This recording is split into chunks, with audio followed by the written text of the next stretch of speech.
que las voces están calladas, retomando la canción. Nunca menos que tu nombre en nuestras vidas, que tu casa siempre llena de esperanza y de pasión. Nunca menos que pañuelos en tu casa, nunca menos que justicia sin perdón. Nunca menos que el paisaje repetido desde su cara aguerrido y diciendo al fin que no. Nunca menos que la risa desdentadas aguantando la parada que su tiempo quita. Nunca menos que un enjambre de colores agregándole el apodo a lo que no vuelve más. Nunca menos que los pibes en el centro, nunca menos que vivir con dignidad, nunca menos que la magia que soñamos, nunca menos que un paso atrás, nunca menos que la magia que soñamos, nunca menos que un paso atrás.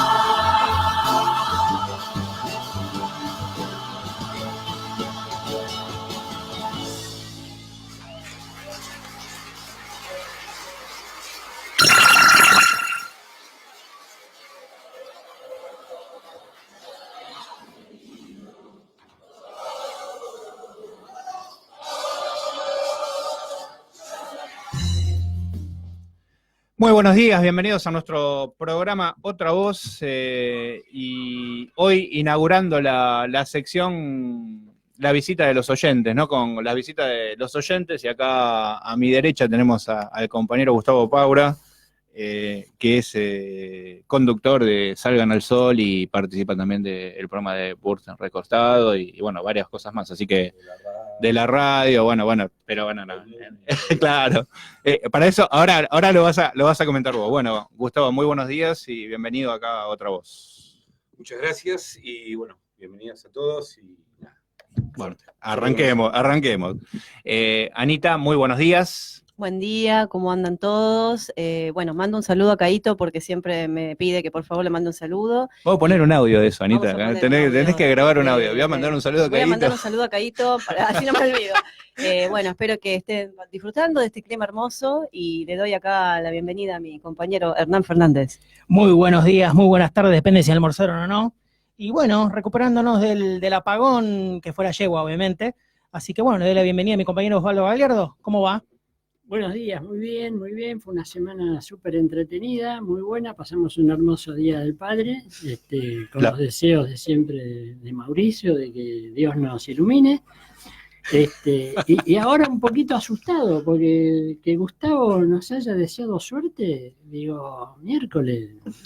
Suerte lo que nos espera, ¿no? Suerte con el invitado.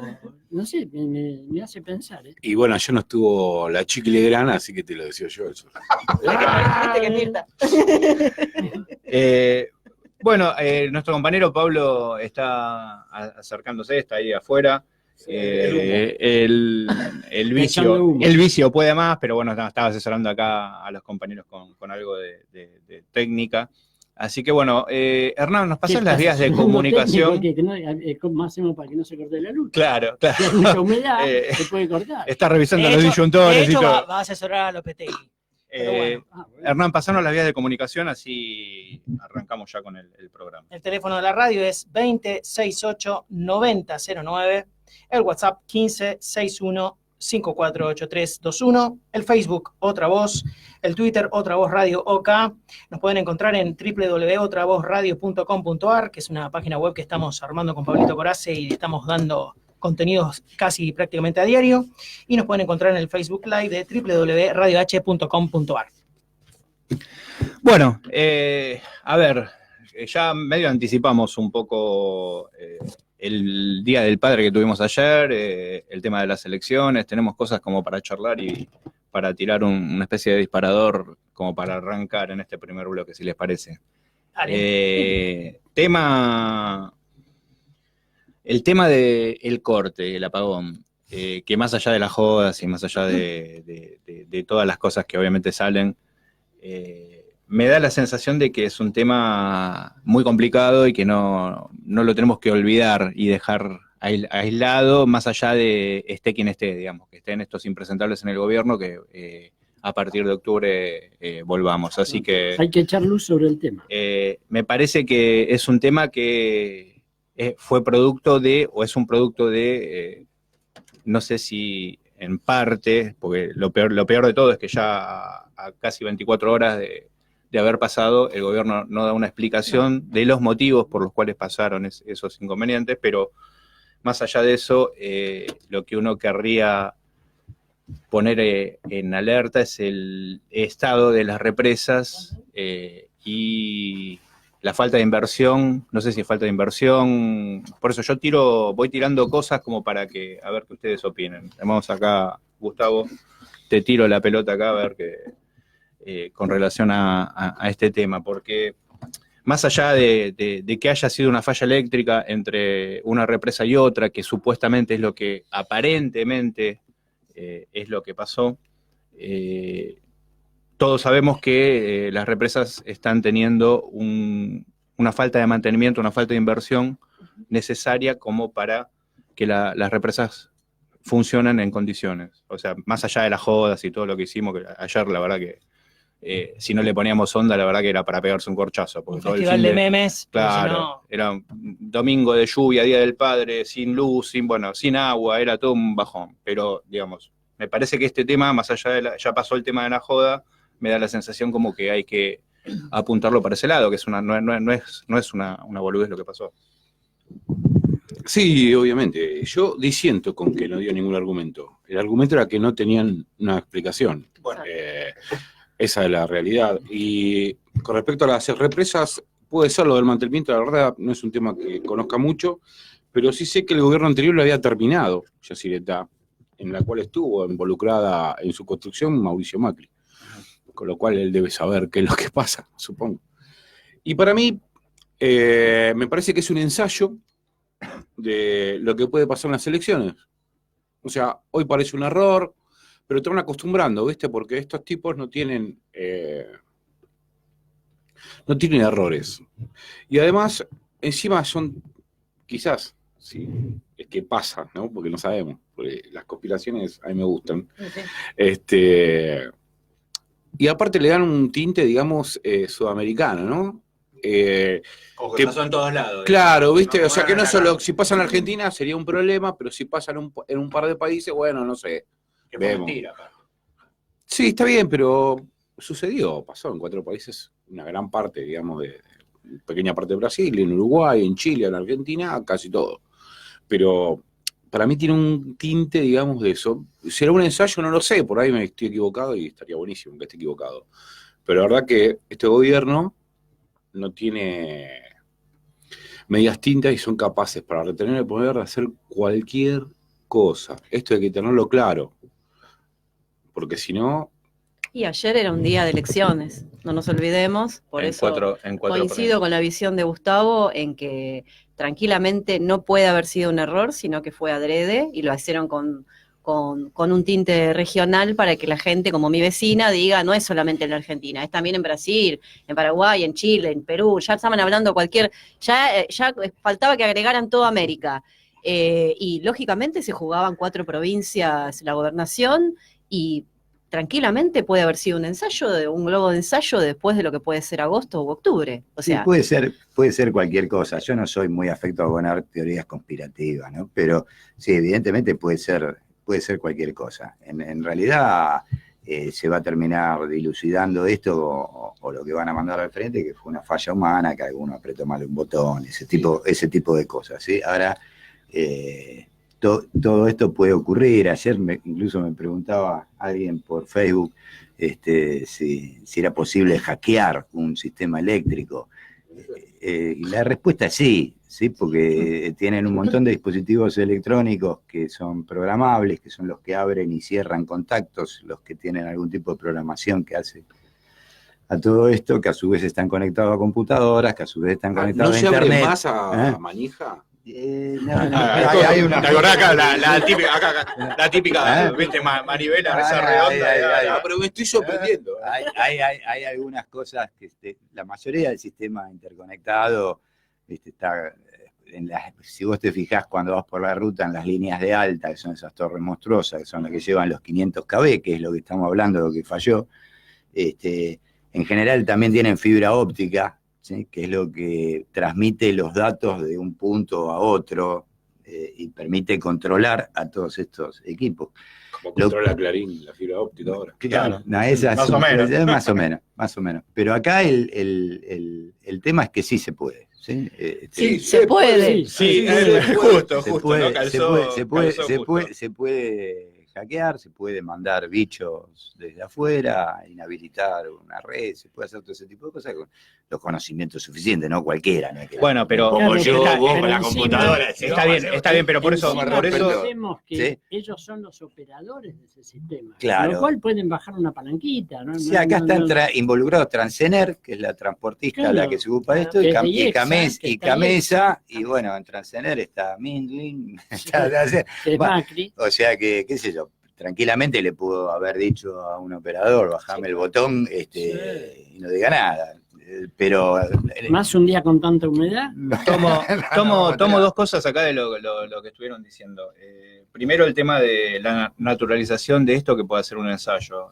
Nos estamos naturalizando o por lo menos intentan o quieren que nos naturalicemos el tema de la pobreza, que naturalicemos la falta de laburo, que naturalicemos todas estas cosas tremendas y patéticas que están pasando desde hace 3 años y pico cuando se unieron estos tipos. Eso por un lado, la naturalización de todas estas cosas que a nosotros nos jode, nos duele y nosotros no estamos acostumbrados a vivir de estas cosas. Eso por un lado. Y por otro lado tomo el tema de... se me fue lo que iba a decir. Bueno. El Alzheimer me está matando. Se me fue la idea. Pero bueno, después me acordaré, me iré acordando. Por eso tenés que tener esto, pibe. No, tengo el papel, lo anoté, pero no, lo que pasa es que lo tenía tan claro, digo, no, pero lo tenía tan claro que bueno, que se me pasó. Bueno, hay mucha gente, bueno, le queremos agradecer a los compañeros que nos están haciendo el aguante, Clara Argüello, Mariel Vanessa Fuentes Martínez, Marcelo Milchaski, Alicia Joaquina Barriga, Macarena Alonso, Lau Mike, Gonzalo Castaño, bueno, los voy nombrando así medio rápido porque después se nos van los mensajes y no vemos los saludos y quién está compartiendo con nosotros. Quiero saludar a Eugenio, a Edison, muy buenos días, que soy una bestia, que ni lo saludé, arranqué el programa y ni lo saludé, y allá está con todos los piolines, Mariano Quiroga, no sé haciendo qué, pero está ahí firme, haciendo como que trabaja, digamos. No, y se hace el concentrado. Sí, se hace el concentrado, está. Claro. Así que, no, pero bueno, volviendo al tema, bueno, ya está, ahora se me fue la idea de lo que quería decir. Pero bueno, ayer hubo elecciones en provincias y en distintas provincias y la verdad que fue un panorama positivo, digamos, después de mucho tiempo que no se ganaba en Santa Fe, por ejemplo. Me parece que es un logro importante, digamos, a pesar de todo lo que supuestamente se decía. Así que, me acordé. Vuelvo para atrás. La segunda cosa volver a la luz, claro. La segunda cosa de lo que yo quería tomar era, estos tipos, es cierto que se hicieron obras en el tema de las represas, se hicieron inversiones, se hicieron un montón de cosas, pero desde que estos tipos asumieron, no sería la primera cosa que dejaron de desatender, dejaron de invertir, como un montón de, un montón de ministerios de ciencia y tecnología, de educación, de salud, o sea, de todo lo que supuestamente a nosotros nos importa y consideramos que son vitales para que el país siga adelante o vaya adelante, estos tipos, desde que asumieron hasta el último día que se vayan, van a tener esa política. Entonces, no me llamaría en lo más mínimo la atención de que las represas no tengan el mantenimiento que correspondan como para que no pasen este tipo de cosas más allá de eso, ¿no? Después por eso, porque podemos, como decía Pablo, empezar a hablar de teorías conspirativas y todo lo demás. Pero digo, bueno, más que nunca, digamos, antes de que pase esto, dijimos que en octubre va a ser fundamental la participación nuestra en el tema del control de las elecciones. Nuestros fiscales van a tener que ser soldados, en el buen sentido de la palabra, defendiendo el voto a voto, como acá dijo Gustavo, porque son capaces de hacer cualquier cosa para quedarse en el poder. Ahora sí, y una cosita que quiero agregar, que por lo menos ayer es como un aprendizaje que lo hablábamos con algunos compañeros. Este país mostró ayer que no tiene un plan de contingencia cuando pasa algo así.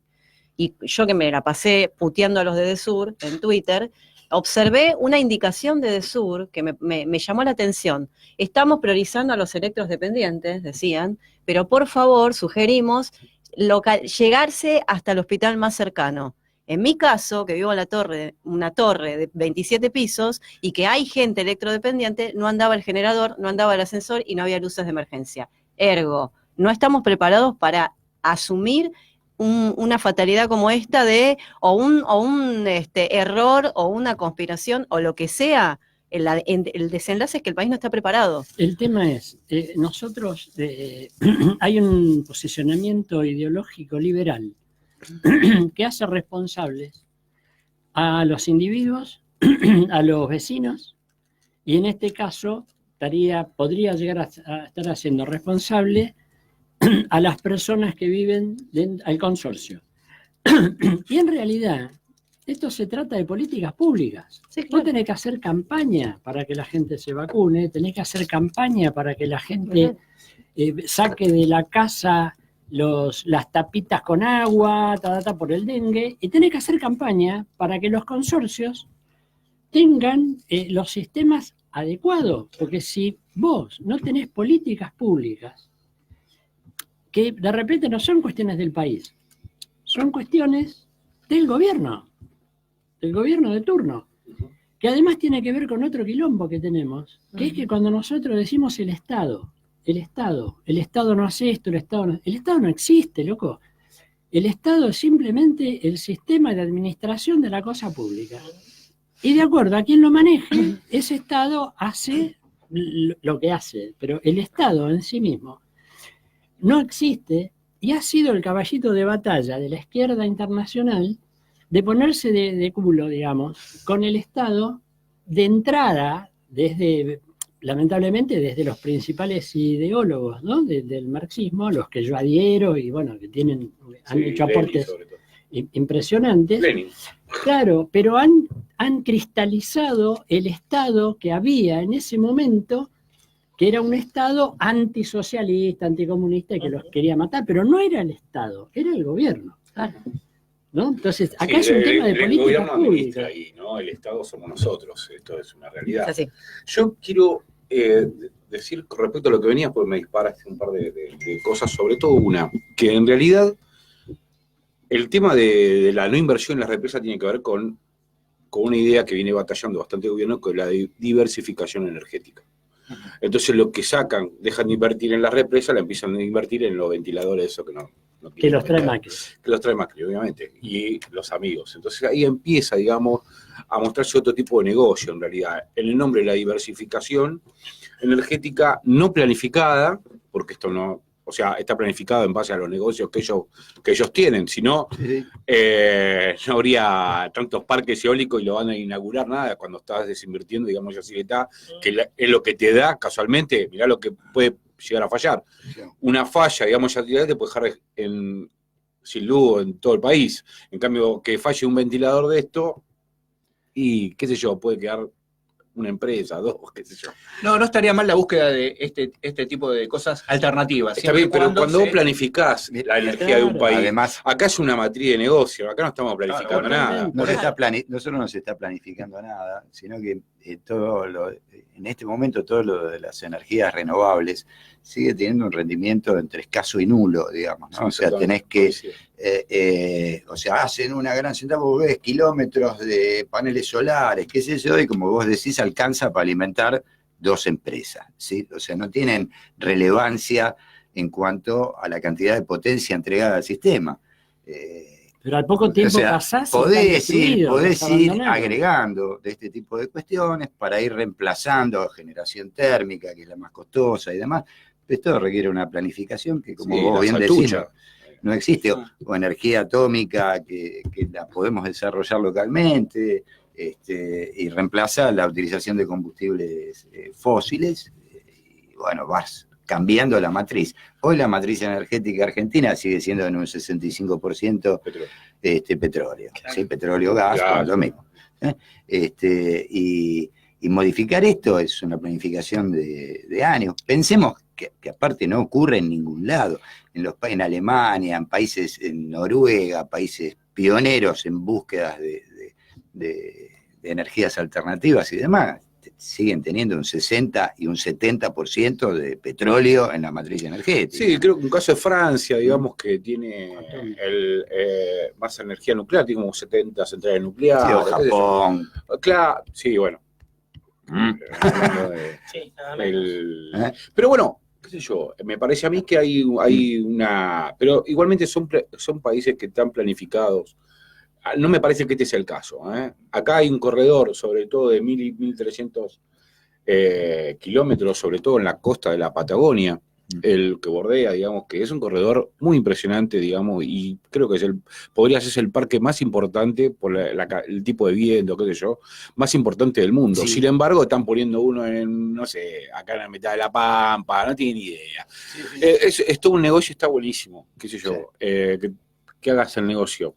Ponele, pero no así, hermano. No, así no, seguro. ¿Entendés? Es muy alevoso el choreo y ya a mí, te juro, me da mucha bronca. Hay estudios Prefiero hablar de Amalia Granata, te digo. hay estudios de energía Amelie. y de radiación solar y demás. Sí, obvio. Y realmente en el norte argentino está una de las zonas del planeta más eficientes para poner fotovoltaicos, ¿no? Claro. Para Pero poner este tipo de ¿puedo paneles. agregar una cosa de lo que están diciendo? Y la Patagonia para el viento. Que sería como algo que nos tenemos que proponer después de octubre. Hay que alfabetizar a la sociedad sobre este tema, porque nadie sabe nada. No, nadie sabe un poco. Pero a ver, y me reconozco yo también ignorante en el tema, ¿no?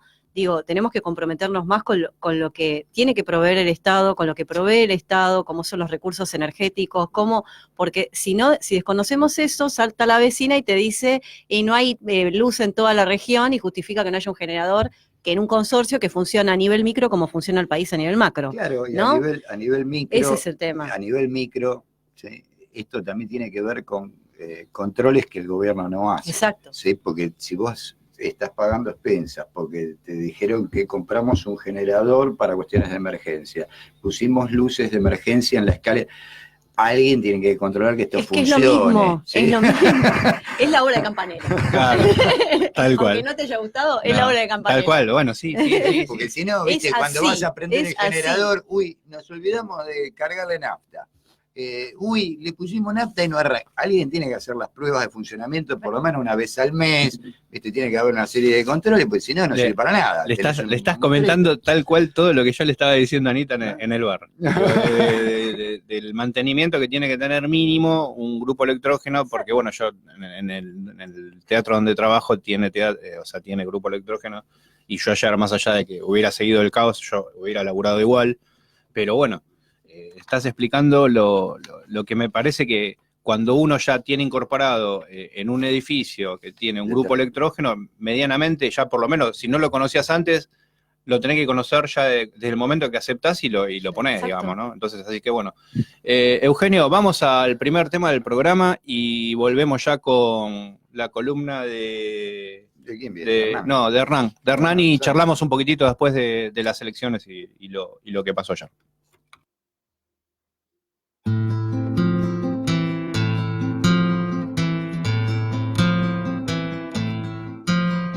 Soy pecadora, los santitos huyen de mi agenda. Soy mala, madre de todos los pecados, perra mala. Las velas dudan si a mi altar echarle mano o con la excusa de un soplo dejarme en la oscuridad. Las velas dudan si a mi altar echarle mano o con la excusa de un soplidito dejarme en la oscuridad. Haber sabido que tu amor me dejaba de este lado, igual me hubiera animado, porque no doy marcha atrás.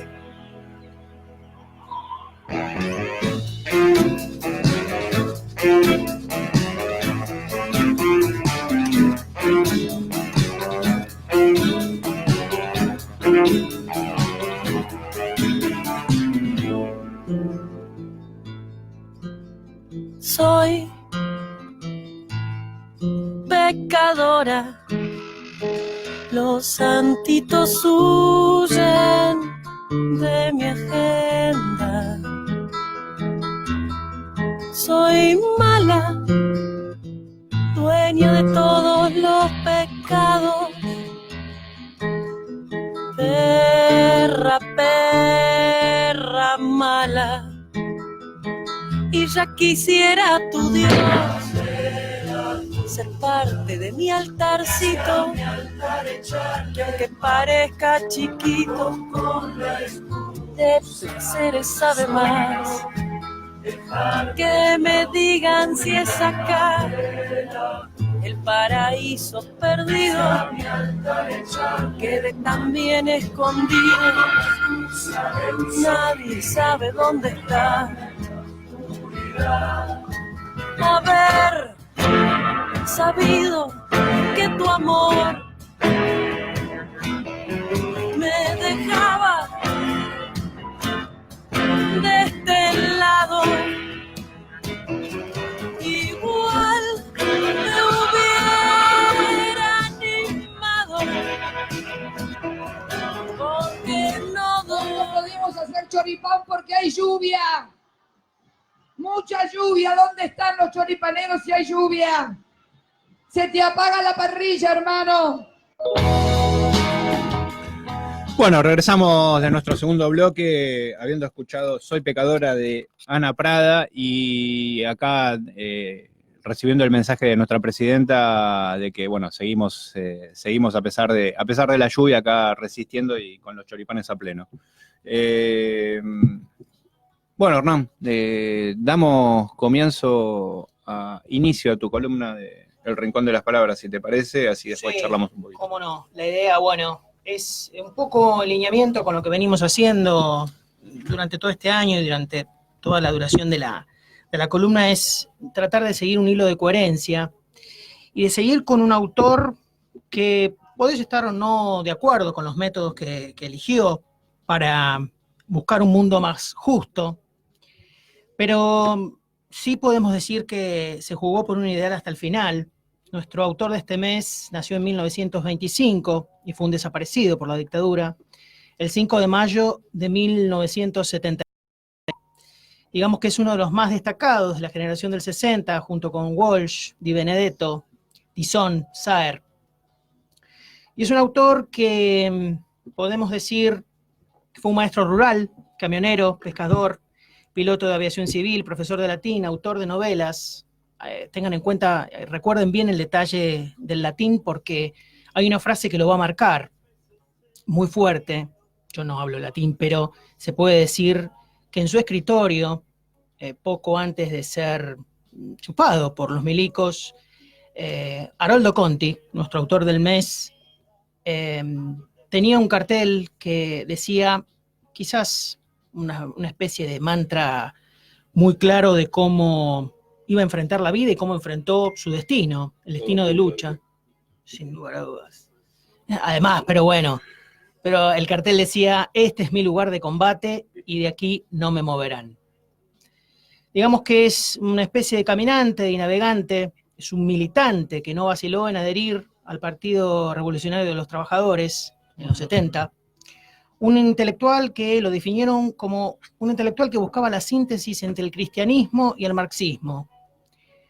Conti es el autor que construye una obra literaria buscando en los confines de la tierra adentro, entre el río, entre su Chacabuco natal, la provincia de Buenos Aires, y los suburbios del puerto de Buenos Aires. Conti y su pasión por la Revolución Cubana, su crítica certera a quienes manejaban el sistema cultural que todavía hoy perdura. Conti es un defensor de la escritura como oficio y que supo construir un lenguaje propio con sus cuentos y novelas. Hoy vamos a compartir uno que creo que es el que define, no sé, Anita, vos, si coincidís, Sí. Su obra, que es como el más emblemático de lo que vengo diciendo, que es La balada del Álamo Carolina, que dice así: a mi madre, doña Petrolina Lombardi de Conti, y a la ciudad de Chacabuco, mi pueblo. Ciruelo de mi puerta, si no volviese yo, la primavera siempre volverá. Tú florece. Anónimo japonés. Uno piensa que los días de un árbol son todos iguales, sobre todo si es un árbol viejo. No. Un día de un árbol viejo es un día del mundo. Este Álamo Carolina nació aquí mismo, exactamente, aunque el Álamo Carolina, por lo que se sabe, viene mediante estaca y este creció solo. Asomó un día sobre esta tierra entre los pastos duros que la cubren como una pelambre. Un pastito más, un miserable pastito expuesto a los vientos y al sol y a los bichos. Y él creyó, por un tiempo, que no iba a ser más que eso hasta que un día notó que sobrepasaba los pastos. Cuando el sol vino más fuerte y templó la tierra, se hinchó por dentro y se puso rígido y sentía una gran atracción por las alturas, por trepar en dirección al cielo, y hasta sintió que había dentro de él como un camino, aunque todavía no supiese lo que era eso. Lo supo recién al año siguiente, cuando los pastos quedaron todavía más abajo, y detrás de los pastos vio un alambrado, y detrás del alambrado vio el camino, que es una especie de árbol recostado sobre la tierra con una rama aquí y otra allá, igual de secas y rugosas en el invierno, y que florecen en las puntas para el verano, pues todas rematan en un mechoncito de árboles verdaderos. Por ahí andan los hombres, y el loco viento empujando nubes de polvo. También ya sabía para entonces lo que era una rama, porque después de la lluvia de agosto, sintió que su cuerpo se hinchaba, en efecto, aquí y allá, y una parte de él se quedó ahí. No siguió más arriba. Torció a un lado y creció sobre la tierra de costado, igual que el camino. Ahora es un viejo álamo Carolina, porque han pasado 12 veranos, por lo menos, si no llevan mal la cuenta. Ahora crece más despacio, casi no crece. En primavera echa las hojas en el mismo sitio que estuvieron el otro verano, y por arriba brotan unas crestitas de una verde, más encarnado que al caer el sol se encienden como por dentro. Pero él ahora no pretende más que eso, esa dulce luz del verano que lo recubre como un velo. Y dentro de esa luz está él, el viejo álamo, todo recuerdo. De alguna manera ya estaba así hace 12 veranos, cuando asomó sobre la tierra, y crecer no fue nada más que como pensarse. Solo que ahora recuerda todo eso. Se piensa para atrás y no nace otro árbol. En eso consiste la vejez. Ver de memoria. Ahora es el comienzo del verano, justamente. Y acaba de revestirse otra vez con todas sus hojas, de manera que, como recién están echando el verde más fuerte, son como pequeños árboles cada una.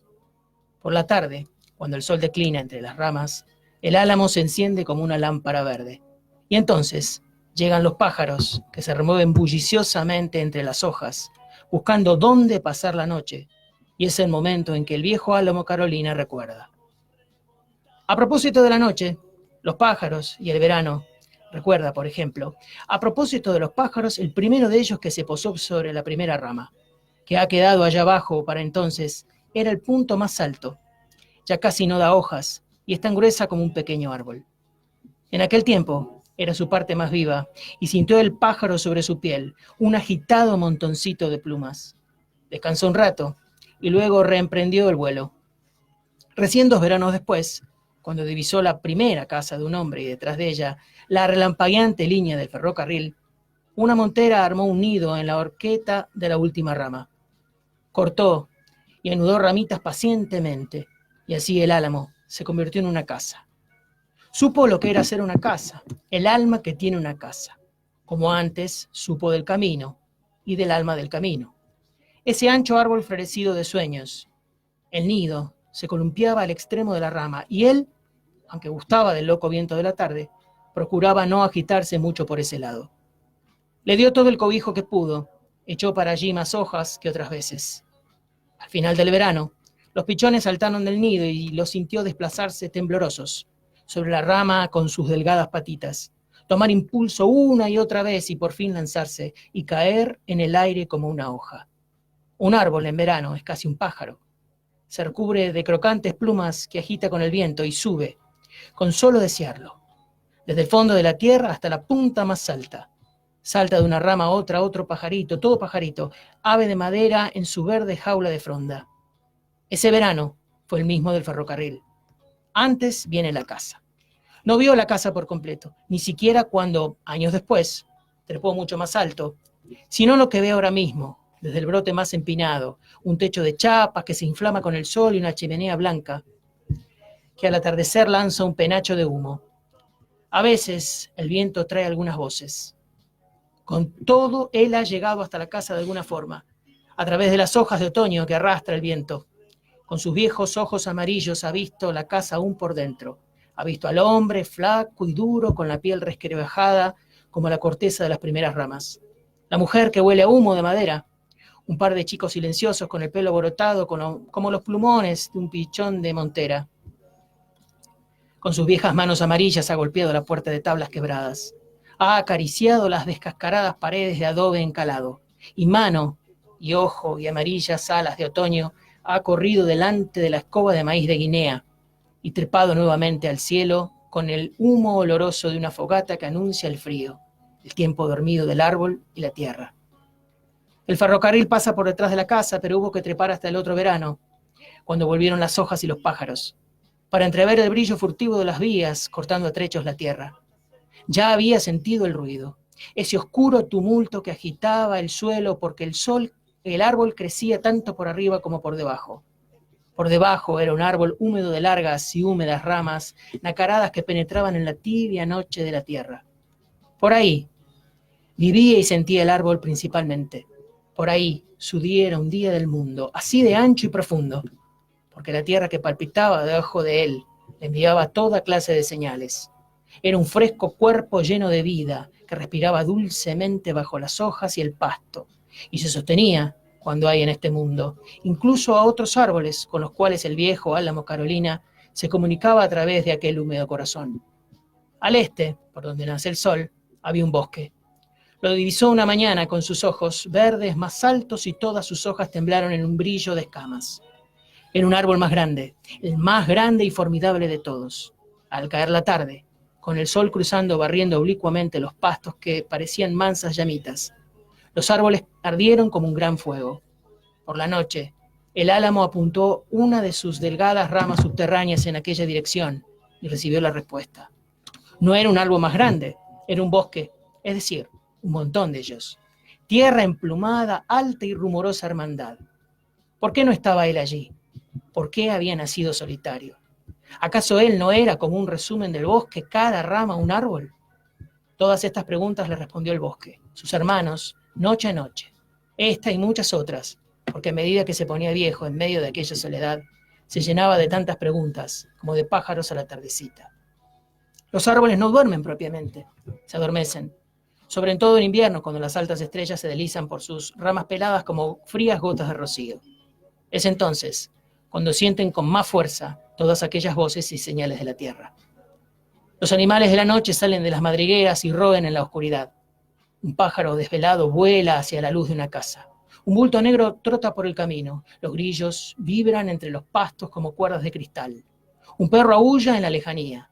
El hombre se da vuelta en la cama y piensa cuántas fanegas dará el cuadro de trigo. En este mismo momento, en esta noche tan quieta, la semilla está trabajando, ahí abajo. El árbol la siente germinar, siente su pequeño esfuerzo, como se hincha y se despliega y recorre pulgada por pulgada el mismo camino que ha trazado el deseo del hombre, que ha vuelto a dormirse y sueña como una suave marea de espigas amarillas. Y fue por ahí, por la tierra, que el árbol tuvo noticias del ferrocarril, cuando un día sintió ese tumulto que subió por sus raíces. Tiempo después, luego de divisar la morada del hombre, vio por fin aquella alocada y ruidosa casa que con chimenea y todo corría sobre la tierra. Y supo por ella que además de los pájaros, gran parte de cuanto vive se mueve de un lado a otro, y el viejo álamo, que entonces no era tan viejo, pero sí árbol completo, sintió por primera vez el dolor de su fijeza. Él solo podía ir hacia arriba, trazando un cielo, y al comienzo del otoño volar en figura, según el viento de la trama de sus hojas. En cierto momento, después de la caza, el tren se transportaba sobre sus ramas, y a veces el penacho de humo llegaba hasta el mismo álamo. Esto dependía del viento, del cual, por instrucción de los pájaros, el viejo álamo había aprendido a extraer otros muchos sucesos. Según soplase, él agitaba sus hojas como verdes plumas y simulaba temblorosos vuelos. El viento subía y bajaba en frescas turbonadas por dentro de aquella jaula vegetal, provocando, de acuerdo a la disposición del follaje, murmullos y silbidos que complacían al árbol músico. Todo esto se aprende con los años, un verano tras otro, y luego, para el árbol son materia de recuerdo en el invierno. El invierno comienza para él con la caída de la primera hoja. Un poco antes nota que se le adormecen las ramas más viejas, y después el sueño avanza hacia adentro, aunque nunca llega al corazón del árbol. En eso siente un tironcito y la primera hoja planea sobre el suelo. Así empieza. Después cae el resto, y el viento las revuelve, las dispersa, corren y se entremezclan con las hojas de otros árboles. Cuando el viejo álamo Carolina ya se ha adormecido y piensa quietamente en el luminoso verano que, de algún modo, ya está en camino a través de la tierra, por el tibio surco de su savia. La lluvia oscurece sus ramas, y la escarcha las abrillanta como si fuesen de almendra. Algunas se quiebran con los vientos y el árbol se despabila por un momento. Siente que en todo su cuerpo esa pequeña muerte, aunque él todavía se sostiene, sabe que perdurará otros veranos. Hasta allá, por septiembre, memoria y sucesos se juntan en el tiempo y un dulce cosquilleo sube desde la oscuridad de la tierra. Reanima su piel. Desentumece las ramas y el viejo álamo Carolina se brota nuevamente de verdes ampollas. El haz tibio, y el hombre al que observa desde el brote más alto recorre el campo y espía las crestitas verdes que acaban de aparecer sobre la tierra. Para mediados de octubre, el viejo álamo está otra vez recubierto de firmes y oscuras hojas que brillan con el sol, cuando la brisa las agita a la caída de la tarde. El sol, para este tiempo, es más firme y proyecta sobre el suelo la enorme sombra del árbol. Fue en este verano, cuando el sol estaba bien alto y la sombra era más negra, que el hombre se acercó, por fin, hasta el árbol. Él lo vio venir, a través del campo, negro y preciso sobre el caballo sudoroso. El hombre bajó del caballo y penetró en la sombra. Se quitó el sombrero cubierto de tierra. Después de mirar hacia arriba y aspirar el fresco que se descolgaba de las ramas, y se quitó el sudor de la frente con la manga de la camisa. Después, el hombre, que parecía tan viejo como el viejo álamo Carolina, se sentó al pie del árbol y se recostó contra el tronco. Al rato el hombre se durmió y soñó que era un árbol. Muy buena. Muy fuerte. Muy fuerte. Quedan unos 10 minutitos. Unos 10 minutitos. Menos, 8 minutos. No sé si te da como para leer algo rápido, si no... Sí, tenemos material. Si no... Pensé que por la extensión del cuento no iba a alcanzar el tiempo, pero... Estamos medio 6 minutos. Medio para charlar un poco, no charlemos un poco. Porque es un personaje muy importante, más allá de la escritura de él, ¿no? De la cadencia que tiene, de la profundidad, el nivel de la metáfora. Es un nivel jugado desde la naturaleza y plantea, y la coherencia que tienen estos tipos, ¿no? Que es lo que venimos planteando desde la columna, cómo podés estar más o menos de acuerdo con los métodos, pero la coherencia como medio de vida, y transmiten vida aún después de muertos, porque la obra por más que lo hayan chupado, la obra queda y transmiten la vida, desde algo cotidiano y desde algo que está relacionado con mirar un árbol. Que seas un árbol, vos sos parte de la naturaleza, somos un todo. Entonces, si somos un todo, ¿cómo podés dañar a algo que es semejante a vos? Trata la vida como un espejo. Mapuche también. Sí, sí, y de lo que son, lo que es la cultura de los pueblos originarios, porque hay una carta por ahí, que es la carta del jefe Xitl a Pierce, a John Pierce, que era el presidente de Estados Unidos para 1800 y pico, cuando los indios... Está en el libro que te presté la carta. Bueno, tenían una reserva por la que, bueno, avanzaban los negocios y tenía que pasar el ferrocarril porque había minerales, qué sé yo, y el presidente de Estados Unidos le propone comprársela a la tierra. Y ahí el tipo, que supuestamente es el salvaje, le explica por qué no se la puede vender. Exacto. Por qué él es de la tierra. Es maravillosa esa carta. Y porque en los árboles están los antepasados, y porque en el río están el alma de Da, y porque en el sol y la luna, y tal. Y de repente termina el tipo diciendo, bueno, que quizá yo soy un salvaje y no lo entiendo, y ustedes son los civilizados, pero el hombre blanco está haciendo sus heces sobre sus propios lugares, y después se pregunta, ¿dónde está el búfalo? Desapareció. Dice. ¿Y dónde está el halcón? O el águila. Desapareció. Ahí termina la vida. Exacto. Y empieza el sobrevivir.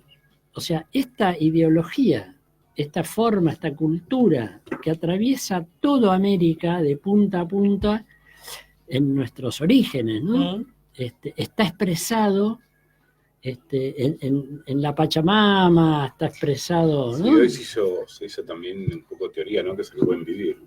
Sí. El buen vivir, bueno, claro. Eso es lo que nos pasa generalmente cuando igual yo no entiendo nada de esto. Nos comunicamos, no, bueno, yo tampoco, digamos, creo, digamos, no entender como los referentes que nos comunicamos nosotros, que yo como Moira Millán, como Orlando de la Marcos comunidad Pastrana. de Jujuy, Marcos Pastrana, digamos, ellos son los que de alguna manera, yo siempre se lo digo a Moira, que la lucha de ellos y escucharlos a ellos es como volver a reeducarnos, porque nos tienen que volver a reeducar, a darles la importancia, a darle difusión, darles los espacios a ellos, como para que nosotros realmente valoremos que lo que es específicamente nuestra tierra, que es nuestro lugar, y aflojar con el tema de todos los negocios, ya sean represas. Hay que buscar, yo creo, el equilibrio, Un ¿no? equilibrio. Porque evidentemente no se puede volver atrás el reloj de la historia, no podemos decir, bueno, no queremos industria, no queremos ningún tipo de contaminación, no queremos nada porque nos morimos todos de hambre. No, Algún nivel, tiene que haber un cierto equilibrio, ¿sí?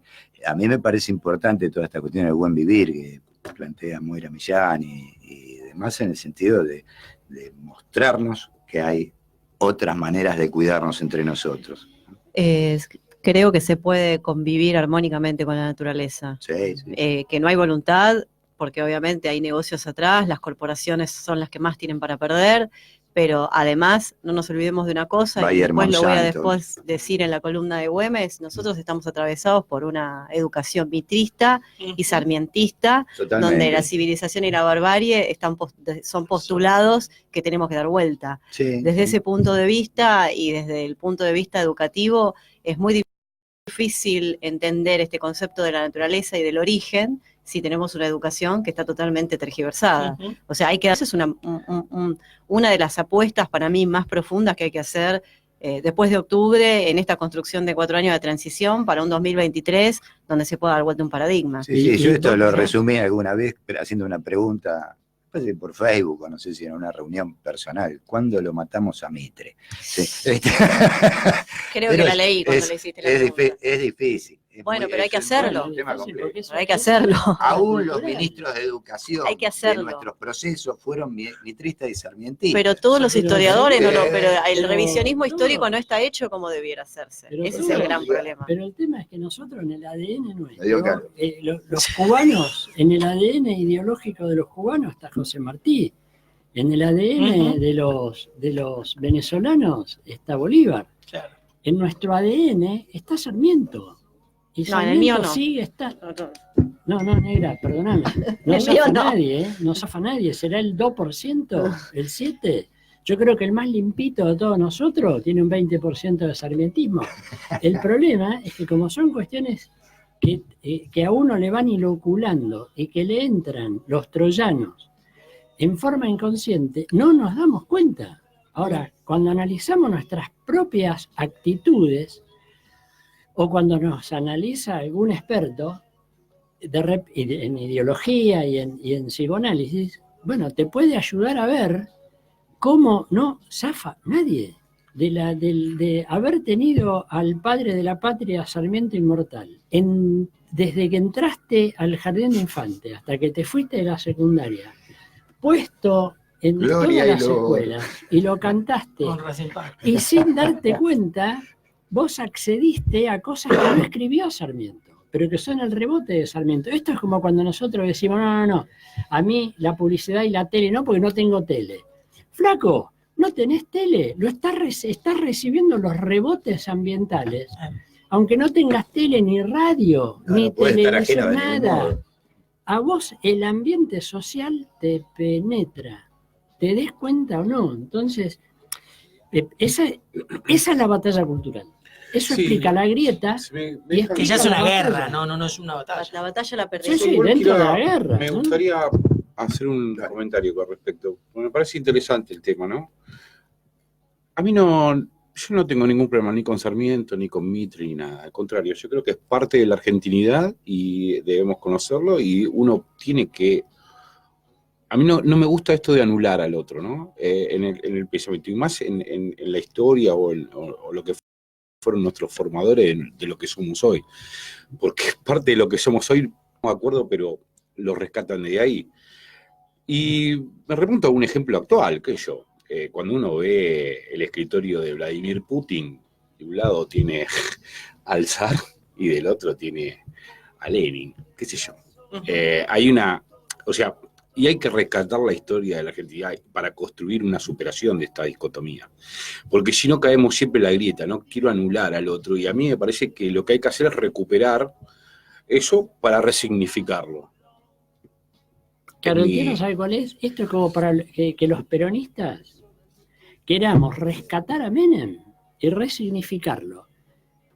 O en la historia argentina, resignificar a Rivadavia y la Bering Brothers Pero es parte de la historia, eso es lo que digo, Waldo. Sí, pero justamente, si en mi historia, porque cuando era chiquito, me violaron, yo la tengo que recuperar, ponerla arriba de la mesa, resignificarla, pero el violador es un hijo de mil puta, se acabó. O sea, el problema es, nosotros somos indulgentes con Sarmiento, con Mitre, con Rivadavia, que es ser indulgente con Macri. Sí, Dentro pero, de 100 años, yo en no- nuestra historia, van a estar Macri, Peña, y nosotros, te imaginas, de viejitos con 180 años, diciendo, no, flaco, no tuvo nada de bueno. Como decimos los peronistas hoy, en relación a Menem, cuando dicen, no, pero fue inteligente, pero tenía un plan, pero...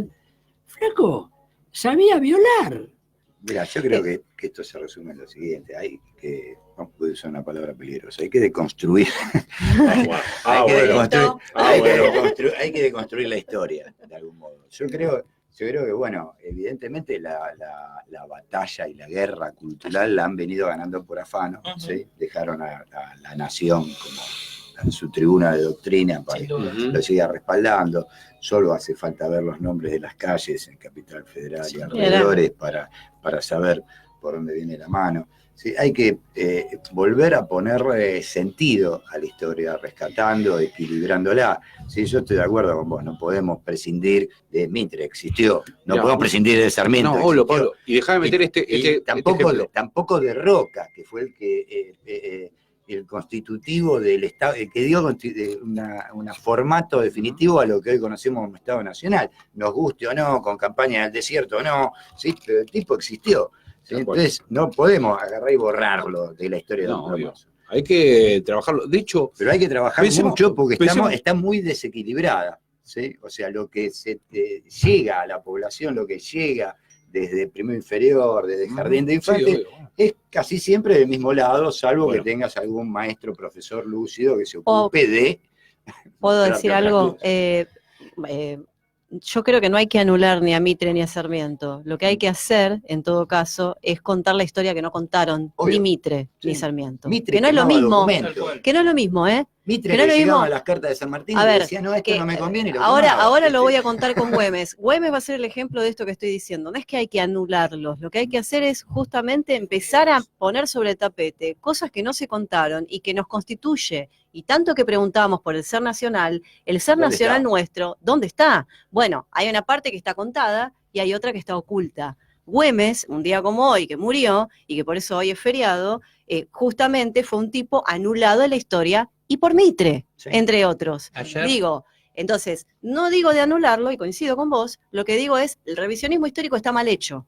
Ese es el punto. Y los historiadores no se han podido contradecir entre ellos, porque si vos tenés a un tipo que escribe de una manera y que después viene otro y dice, no, pero en realidad Güemes estuvo en la batalla de Suipacha, no, pero yo no lo conté así. Y no se desdicen y se sigue contando más la historia de Romero, Pacho Donel, hay un montón, puedo dar una lista enorme de historiadores, para no me quiero ensañar con ninguno, porque eso no es un ensañamiento. Lo que digo es muy difícil, como cuando un científico se tiene que contradecir en un paper, demostró algo en un paper y de repente viene y dice, no, pero esto está mal, no, pero no, yo voy a forzar todo para que el paper no se contradiga. Esto es igual, en la historia es igual. Ahora viene uno y te dice, no, pero en realidad Güemes fue esto, y por algo el feriado le impone Macri. Hola, ¿qué tal? Macri pone el feriado. 2016. No nos hace ruido eso. Ayer justamente, no recuerdo en qué canal, pero vi un documental de Salta con Pacho Donel y lo único que me dio que me estripaba la... Haciendo fierro, ¿la viste? Sí, no, me dolía el alma, era escucharlo a Urtubey hablando de Güemes y todo lo demás. Pero yo lo vi ese documental. Está bien, igual está bueno que hagan un documental sobre Güemes. Exacto. Voy a cerrar con un ejemplo, si les parece. ¿Quién fue el único que puso una estatua de Perón en Capital Federal? Macri. Vamos al segundo tema, nos tiró la bomba y nos dejó. Bueno, es como que digamos, hay que rescatar a Macri.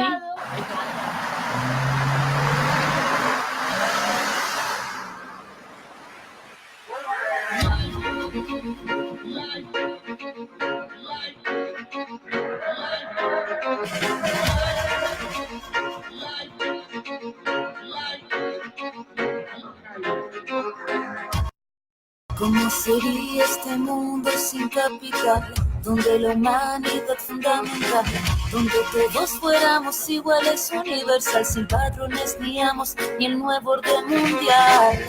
¿Cómo sería este mundo sin capital? Donde la vida fuera lo más elemental, sin patrones ni amos, ni tu nuevo orden mundial, y sin tu fuerza policial.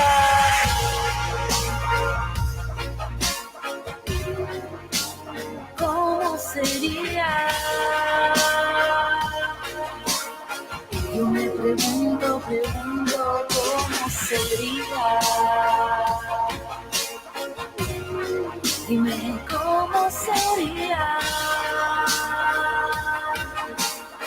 Yo me pregunto, ¿cómo sería? Todo lo sólido se desvanece en el aire, toda materia se deshace en un solo instante, todo lo devora, todo se desploma, se cae a pedazos como el imperio de Roma. No hay forma alguna de tener equilibrio si la balanza ha caído y nos ha sostenido. A quien no trabaja para la maquinaria, para quien no procede, no produce o no paga. Pasa en la calle y pasa en tu casa, sobrepasa todo, pero todo se rebalsa y pasa sin desprecio, destruye con el miedo a quien se levanta y lo apunta con el dedo.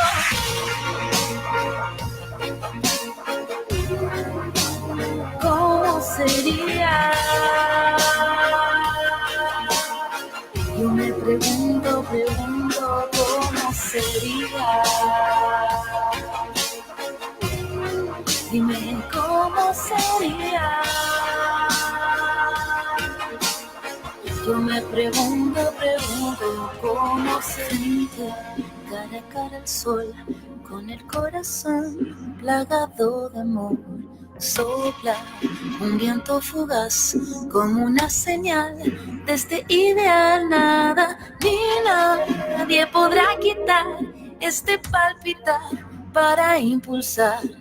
Nadie nos podrá borrar este gran soñar, este fuego que llevamos a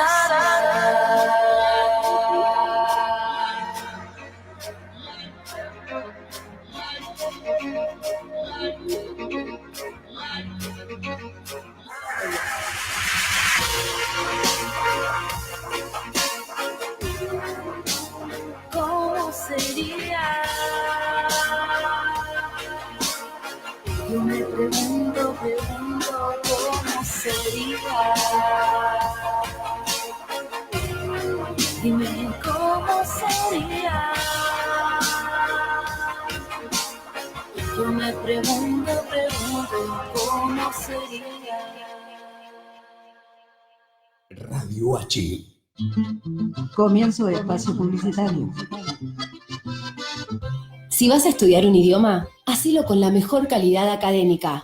CUI, Centro Universitario de Idiomas. Inglés, francés, portugués, italiano, alemán, chino, japonés, ruso y muchos más. Elegí el tuyo. Últimas vacantes. Certificados y diplomas UBA. Informes en www.cui.edu.ar o al 53 52 8000.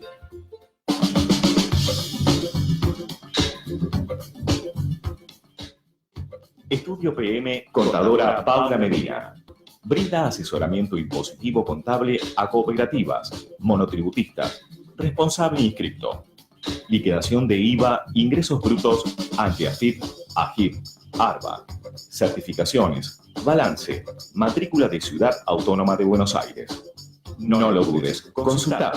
WhatsApp 1151 170147. Instagram @PaulaMedina73.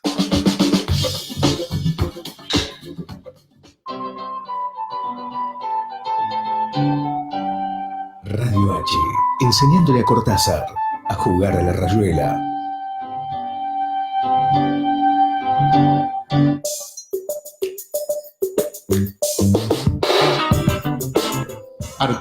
Artes gráficas, servicios gráficos de diseño e impresión, sistemas offset y digital, diseño gráfico institucional y social, atención especial y personalizada a comercios y pymes.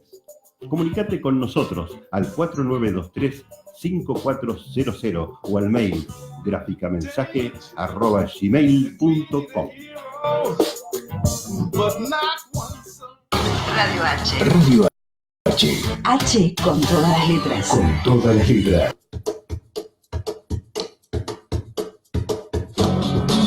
Los martes de Radio H. A las 16 despega Continentes y Contenidos, mirando al mundo para interpretar la Argentina. Conducido por Mariano Quiroga. Desde las 18 horas, Inés de Bella y María Gabriela Perugini te invitan a viajar, descubrir personajes con Subí que te llevo. Y a las 19 horas, Carlos Caramelo produce y conduce La Trama Bonaerense, un programa hecho por y para la gente de la provincia de Buenos Aires.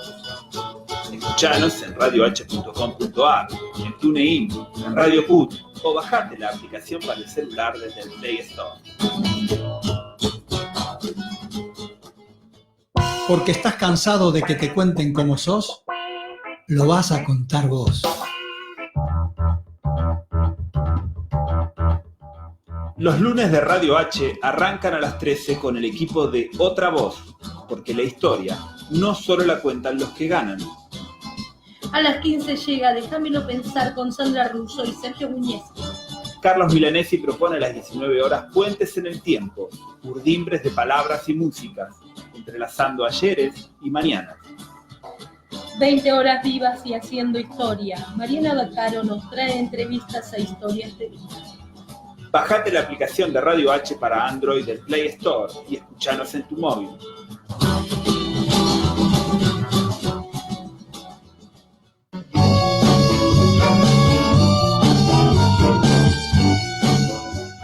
¿Querés dar a conocer tu negocio, tu pequeña empresa?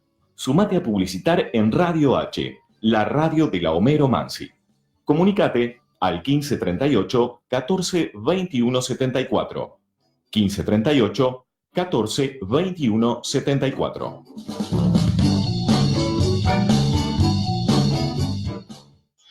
Cuando todos van, Radio H Cuando todos van, Radio H. viene. Fin de espacio publicitario. Radio H. Bueno, regresamos de nuestro tercer bloque del programa, habiendo escuchado Todos los sólidos se desvanece de Ana Tijoux. Así que bueno, vamos a dar columna de Ana a nuestra compañera Anita Sen, Bueno. para hablar de Güemes, ¿no? ¿Hoy? Sí, hoy. Un día como hoy muere Miguel Güemes, que tiene un nombre más largo, pero que casualmente lo que estábamos hablando hace un ratito es que el feriado se instaura con el macrismo, ¿no? Una cosa curiosa. Y bueno, leyendo un poco y haciendo un poco de revisionismo histórico, primero y principal destacar que no hay ningún libro sobre Güemes, salvo alguno que otro que no es actual. O sea que no hay un libro que destaque todas las hazañas de Miguel Ángel de Güemes, que murió con 36 años. Y tampoco se habla y se le da el crédito que se le tiene que dar como militar, porque realmente fue un tipo que innovó dentro de lo que fue la guerra gaucha, una estrategia militar absolutamente distinta de lo que había en ese momento. Ustedes piensen, situémonos y contextualicémoslo en lo que era el Alto Perú. Primero que no había barreras geográficas. El Alto Perú no era solamente Salta, Jujuy, sino que llegaba mucho más allá. Sí, era Bolivia, ¿no? Suipacha, de hecho, no pertenece a la Argentina Argentina hoy, que fue la primera batalla en donde él está. Que es un poco lo que hablábamos antes del mitrismo, del sarmientismo y de Rivadavia. ¿Qué es lo que pasa en la historia de Güemes? Güemes lucha en las invasiones inglesas y se vuelve un tipo muy conocido y dicen, bueno, a este tipo hay que darle una oportunidad, la verdad que tuvo una buena performance, mandémoslo a luchar en el Alto Perú, en el flanco norte. Flanco norte es esto que estoy contando yo, ¿no? Es Salta, Jujuy y más arriba. En ese momento se libra una de las batallas más importantes, estamos hablando de 1810, ¿sí? Esto, el 25 de mayo había sido supuestamente la Revolución de Mayo, digo supuestamente porque lo voy a entrecomillar, y seguimos hasta noviembre, que es la batalla de Suipacha. ¿A quién le adjudican la batalla de Suipacha? A Balcarce, no a Güemes. ¿Dónde sitúan a Güemes en la batalla de Suipacha? Colaborador. ¿Quién fue el propiciador de que a Güemes no le den el crédito de la batalla de Suipacha? Castelli, miembro de la primera junta. Castelli hacía todo un cuento, porque además en ese momento se escribían cartas relevando sobre la performance de los capitanes y de los generales, y obviamente no le puede decir que Balcarce estaba a 4 leguas de Güemes y que se había emprendido en la retirada. No le puede contar eso. Entonces le cuenta que Balcarce manda a un indio con una estrategia, con los realistas, donde el indio le dice a los realistas que estaban mal, que las tropas estaban a punto de retirarse, que no tenían comida, que se iban a rendir, porque es toda una estrategia que se hacía en ese momento, y que obviamente los realistas con eso podrían avanzar. Bien. Posverdad. Es la posverdad. Ni siquiera son originales. Esto es cierto, esto es cierto. Hubo un indio que va, se infiltra y le dice, mirá, la verdad que las tropas están de Balcarce, están para atrás, se van a ir, perdón que lo cuente así, pero es de la única forma que entra. No tienen víveres, no tienen municiones, están por emprender la retirada, yo que ustedes avanzo. Listo, dicen, los tipos de Pezuela y todo lo que estaba en ese momento, vamos a avanzar. Avanzan, pero ¿qué pasa? El que estaba realmente no era Balcarce, el Balcarce se había ido a 4 leguas y le dice a Güemes, quédate y bancame. Sí. Le dice, bueno, yo te banco, pero tirame municiones. Le tira municiones, le pide víveres. ¿Qué hace Güemes? Él es el de la estrategia con el indio, porque la red de espionaje y la guerra de guerrillas es de Güemes. O sea, es mérito de Güemes. Él le dice, infiltrate, decí esto, nos vamos a esconder detrás, yo voy a mostrar una parte, la otra la escondo, y que cuando los tipos avancen vean que hay una parte del ejército que no está, y como que nosotros empecemos a huir. ¿Y qué hacen? Empiezan a huir cuando los realistas avanzan para que los realistas los vayan a cazar. Cuando los realistas avanzan y los van a cazar, salen los que están detrás. Esa es la estrategia de Güemes. El 7 de noviembre, Güemes inicia y gana la batalla más importante, la primera batalla de lo que es la patria grande y las Provincias Unidas del Sur. A partir de ahí, la fama que tiene Güemes se vuelve cada vez más popular. San Martín es el único que banca a Güemes, es el único que dice, che, este tipo realmente está haciendo algo totalmente distinto. Déjalo a él. Déjalo avanzar. En cambio, en lo que era la primera junta, dicen, che, bueno, sí, bueno, puede ser, pero en realidad fue Balcarce, porque no lo podían decir a Castelli, que había dicho que Balcarce se había llevado el crédito de una batalla donde no estuvo, porque no estuvo. Entonces Güemes avanza al punto tal de que llega a Salta, después de derrotar a los realistas, y se vuelve gobernador. ¿Por qué? Porque Güemes, a diferencia de otros, ve a la gente, no solamente a los soldados, sino que ve a los gauchos y ve a los indios como semejantes. Exacto.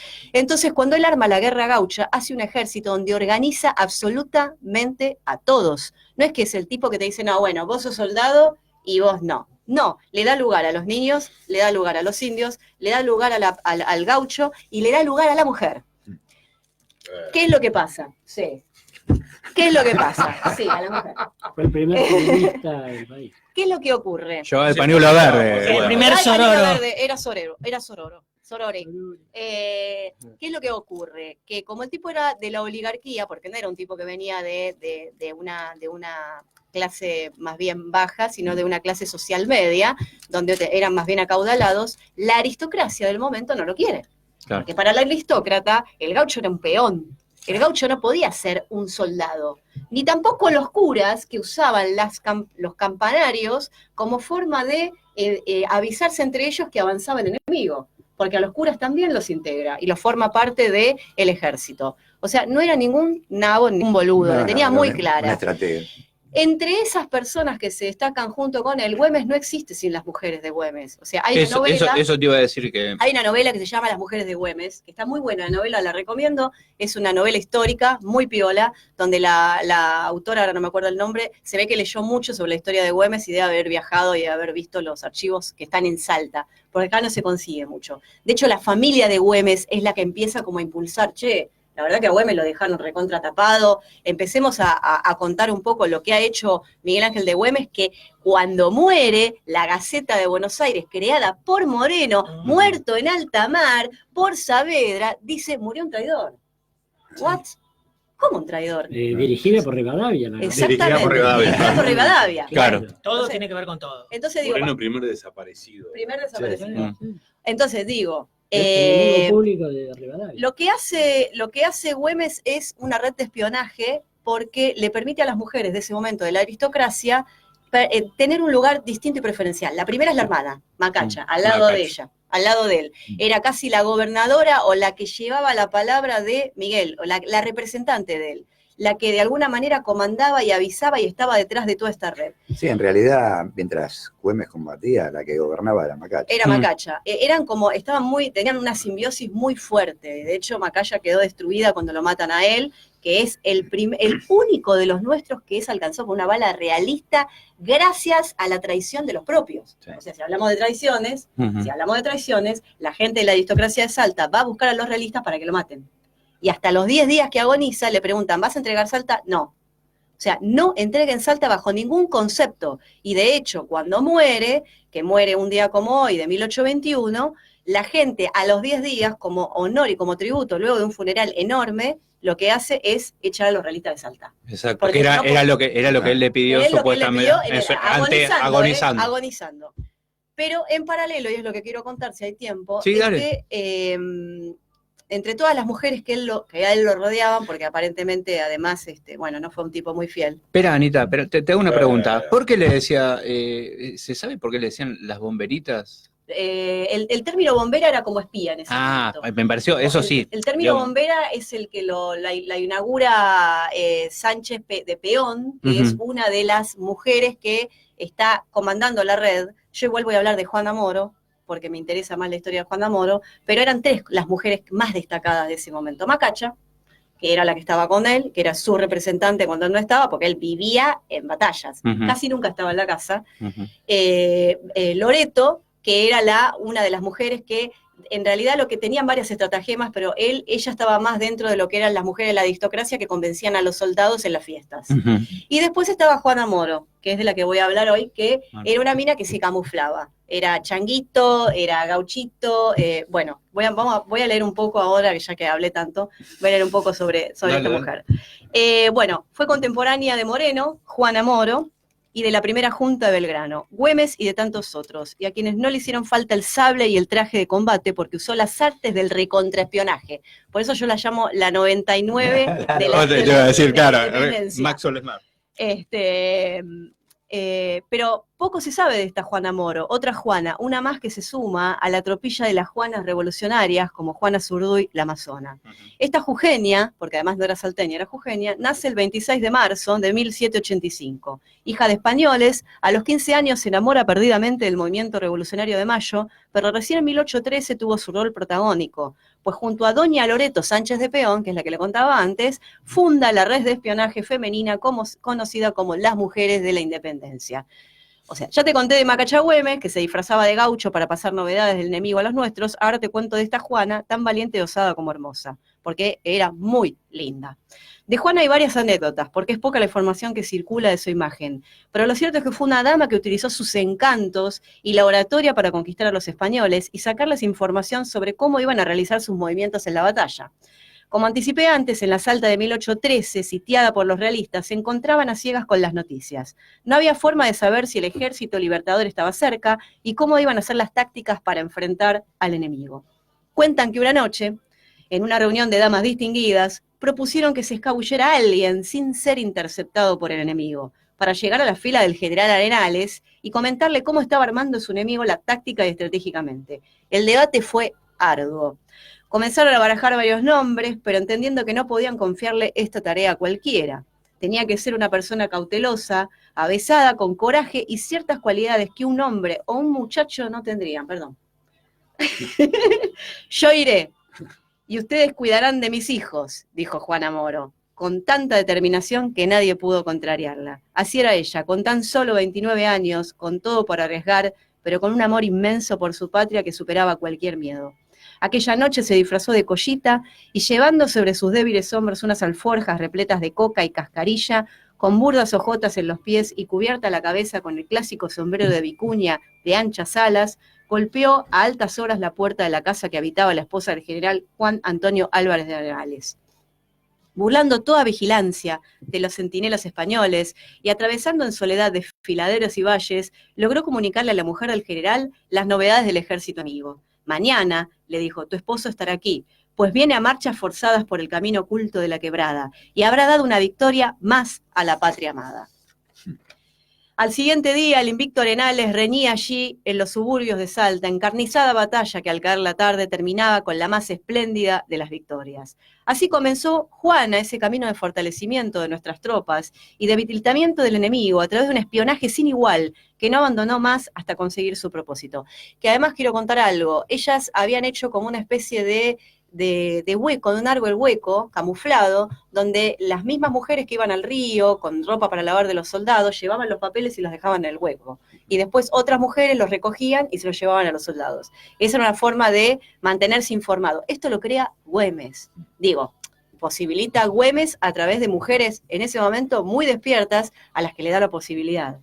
Entre sus proezas de espía de Juana se adjudicó el haber seducido al marqués de Xavi, jefe de la caballería española, quien junto a otros oficiales y compañeros accedieron a abandonar las filas realistas el día previo a la batalla para regresar a Perú y trabajar por la causa de la revolución. La bombera, término que se usa hace 200 años para las espías, se jactaba de no ser atrapada nunca y enloquecía a todos los españoles, quienes a pesar de sus sospechas no podían tener pruebas fehacientes de que tremenda mujer, vestida de gaucho, joven y candoroso, o bien de viajera inofensiva, pasara a caballo desde Salta a Jujuy y Orán, llevando y trayendo información que era fundamental para el ejército revolucionario, hasta que en 2 ocasiones fue atrapada.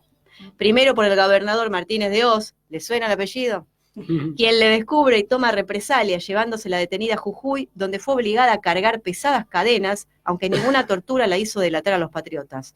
A pesar de ello, y luego de ser liberada, porque no deja nunca de ser una dama que confundía a estos caballeros, reforzó todavía más su colaboración con la causa, arriesgándose frente al propio jefe realista, Joaquín de la Pezuela, que sospechaba de ella, y era tal el desconcierto que tenía por estas mujeres, que en una carta al virrey de Perú le informa: los gauchos no hacen casi con impunidad una guerra lenta pero fatigosa y perjudicial. A todo esto se agrega otra no menos perjudicial, que es la de ser avisados por horas de nuestros movimientos y proyectos por medio de los habitantes de estas estancias, y principalmente de las mujeres. Cada una de ellas es una espía vigilante y puntual para transmitir las ocurrencias más diminutas de este ejército. O sea, se habían dado cuenta. Finalmente Pezuela la descubre, la atrapa infraganti, y cuando toman Salta, luego de vencer en las batallas de Vilcapugio y Ayohuma, la condena a la peor de las torturas y calvarios. La encierra en una habitación y tapia toda la calle.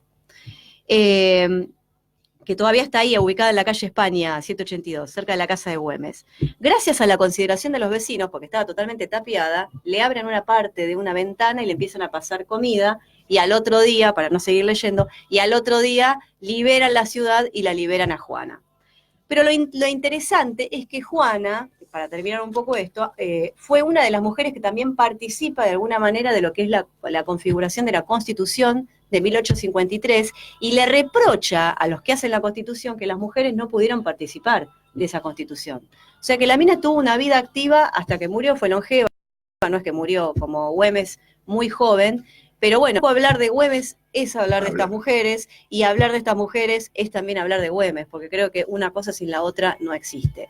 Y me parece que es justo darle el lugar que se le tiene que dar a él en la historia, y que no es solamente un feriado lo que se tiene que reivindicar, sino que hay que contar en la escuela la historia de este tipo. A este tipo, como hablaba en el corte, a este tipo lo estudian en Yugoslavia.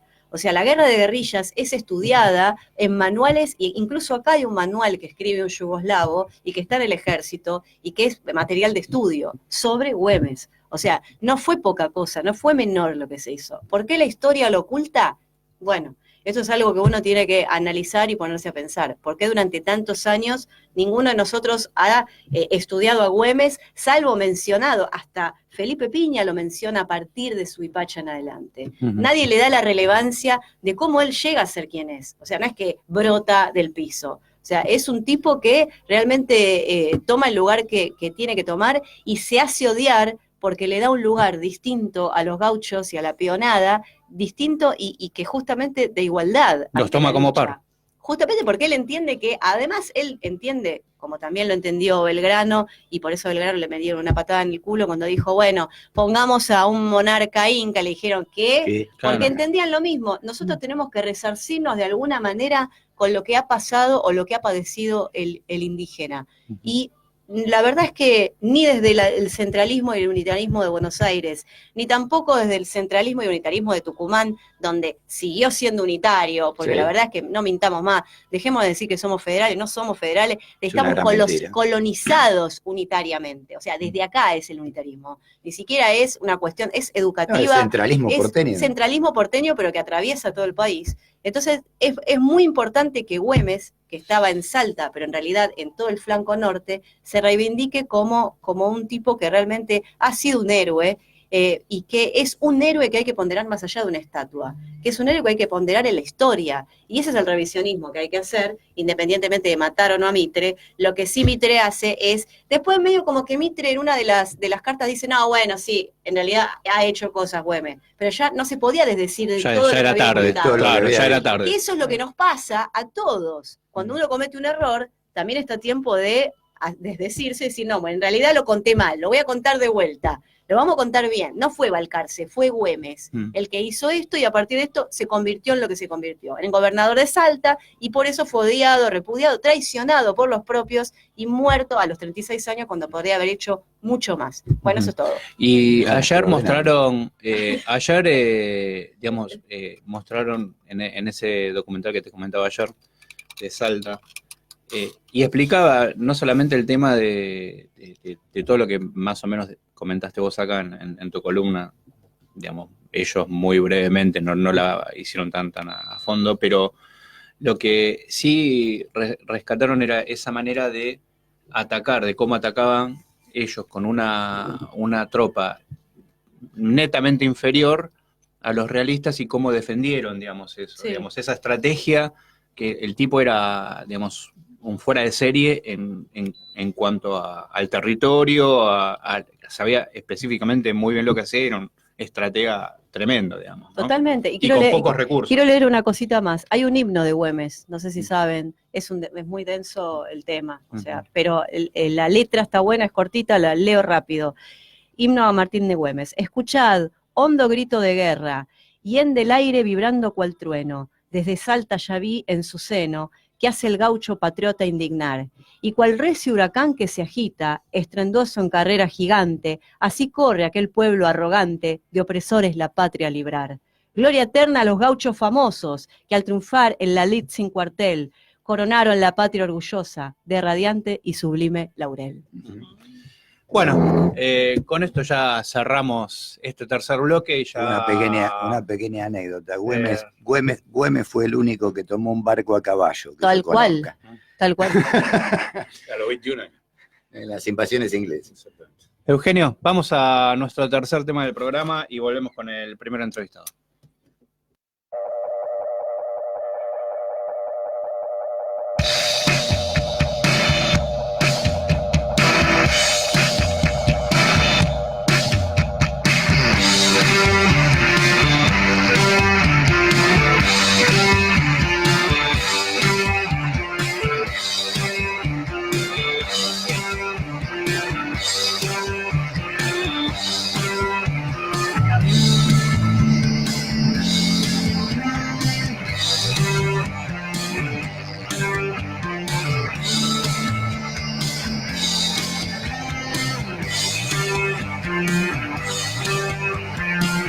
Sueño con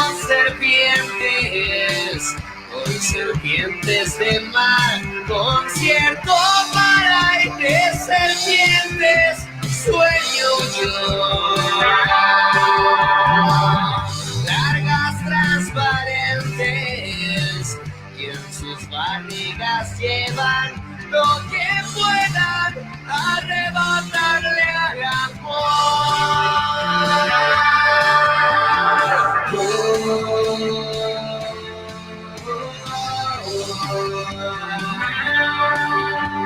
La mato y aparece una mayor.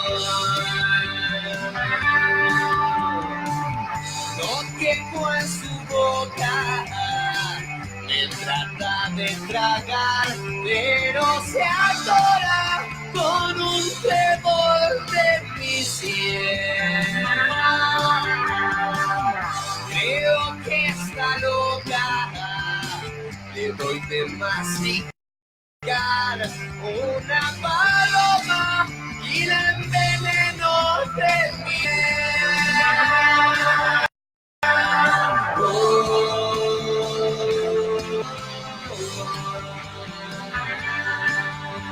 La mato y aparece una mayor.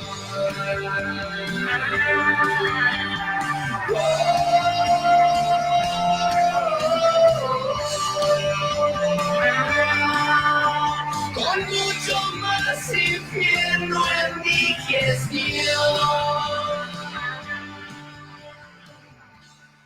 Bueno, ya estamos regresando de nuestro cuarto y último bloque, habiendo escuchado Sueño con Serpientes de esta versión de Los Bunkers. La verdad que vamos a recomendar esta banda, por lo menos este disco, ¿no? Este disco. Este disco, porque la verdad que es una versión excelente. Un cover de Silvio que está buenísimo. Bueno, ya estamos en comunicación con nuestro primer entrevistado del programa. Es abogado, es diputado nacional por Unidad Ciudadana. Estamos en comunicación con Rodolfo Tailade. Muy buenas tardes, Daniel Luna de Otra Voz. Hola, ¿nos escuchás bien vos? Sí. Ah, perfecto. Perfectamente, buenas tardes. Buenas tardes. Muchas gracias por atendernos hoy en este feriado, Rodolfo. No, ¿por qué? Bueno, nos comunicamos entre tantas cosas, una de las tantas cosas con vos es porque sabemos que la semana pasada presentaste una denuncia penal en contra del presidente Mauricio Macri, el ministro de Transporte Guillermo Dietrich y el ex titular de la Dirección Nacional de Aduanas Javier Iguacel. ¿Nos podés comentar un poco acerca de esa denuncia? Sí, por supuesto. En primer lugar, me parece que buscamos que la sociedad entienda que los relatos sobre corrupción que vienen del macrismo pueden ser perfectamente neutralizados, no solo demostrando la inexistencia de hechos de corrupción del kirchnerismo o de la mayoría de los hechos en donde fundamentalmente involucran a Cristina, sino también demostrando que se tratan de causas armadas. Bueno, la otra parte de esto, que tiene que ver también con una suerte de aportes para una campaña, tiene que ver con la corrupción del gobierno, que es infinitamente más grave que la que se le puede adjudicar a nuestro gobierno. Y digo porque se trata de temas estructurales. Y en este sentido quiero mostrar exactamente las dos caras de una moneda. Tenemos un juicio oral en donde está en pleno desarrollo o pretende, digamos, arrancar, porque hace ya un mes que arrancó y todavía no tenemos absolutamente nada de oral. Hay una persona que está leyendo cosas sin sentido desde hace un mes. Pero bueno, ahí que se juzga la corrupción en vialidad. La corrupción en vialidad, que en definitiva uno empieza a escarbar y es solamente obras públicas de Santa Cruz, nada de ningún otro país, de ninguna otra provincia, y con una interpretación totalmente distorsionada, manipulada, de hechos y documentos que terminan involucrando a Cristina en algo que digamos, no tiene absolutamente nada que ver. Y empiezan a hacer toda una deliberada construcción alrededor del perjuicio que generó esto, es decir, la supuesta vinculación entre el gobierno y Lázaro Báez, y bueno, y resulta que las obras se terminaron, que no hay demasiados cuestionamientos, no hay tampoco, digamos, algo tangible, es decir, tanta plata, empiezan a hacer, bueno, todo lo que da la pauta de que se trata de una causa inventada. Y lo que nosotros queremos mostrar con esta denuncia, y perdón la introducción tan larga, no, por favor, es justamente la verdadera corrupción en vialidad nacional. Ya que estamos hablando de un juicio oral sobre presunta corrupción en vialidad, bueno, nosotros vamos a mostrar en esta denuncia la verdadera corrupción en vialidad nacional, que fue un organismo tomado, cooptado, por todos los por las empresas más importantes del sector que regulaba vialidad nacional, entre ellas los concesionarios de peaje. Todo el organigrama de vialidad se pusieron ahí a tipos que antes eran directores, CEOs, responsables máximos de las concesionarias del acceso norte, del acceso oeste, en definitiva, lo mismo pasa en todas las áreas de gobierno. En el caso puntual de esta denuncia, acá hay toda una historia, digamos, ¿no? Macri fue el primer dueño del acceso oeste, de la Panamericana, del concesionario de ahí, fue el primer dueño, con Sideco como mayoritaria, empresa que tenía el paquete mayoritario de Ausol, que es la sociedad que tiene la concesión. Con los años se fue desprendiendo la familia Macri de algunas, digamos, de algunas tenencias accionarias hasta llegar a diciembre de 2015, cuando asume Macri, con un 7%. Y ahí se generó una serie de privilegios y beneficios para la compañía que terminaron multiplicando por, bueno, 3.000% subió la acción de Ausol en prácticamente 2 años. Pero más allá de eso, lo que nosotros ponemos la lupa es en un evidente acuerdo espurio entre empresa y gobierno, por el cual se inventó una demanda que se radicó, digamos, se presentó ante el CIADI, ese organismo de arbitraje que funciona en el ámbito del Banco Mundial y que solo sirve para embromar a los países y beneficiar a las empresas. Pero bueno, se metió ahí por parte de Ausol, en realidad su controlante española, que es, por eso aparece el nombre del presidente del Real Madrid, digamos ahí, era el dueño en ese momento de esta empresa. Se mete una demanda en el CIADI por 1.100 millones de dólares, que supuestamente era el perjuicio que le había provocado básicamente el kirchnerismo a la empresa, ¿no? Por no haber aumentado las tarifas durante 14, 15 años, desde la crisis del 2002 en adelante. Y en realidad ese número de 1.100 millones de dólares no tenía absolutamente ningún asidero, no tenía sustento alguno, no iba acompañado de informes serios, ni de auditorías, ni de nada por el estilo.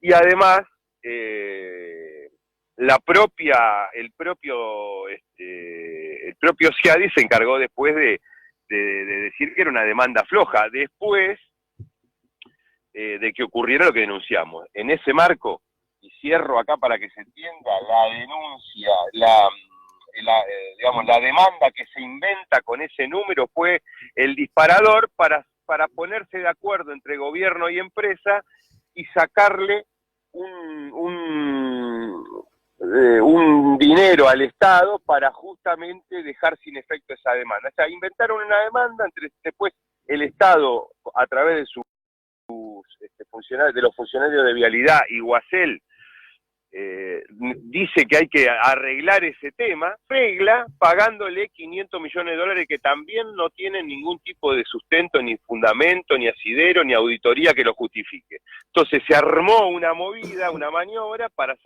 despojar 500 millones de dólares al Estado entre los concesionarios del acceso norte, que son, digamos, ex socios y muy amigos del presidente Macri, y los funcionarios del gobierno.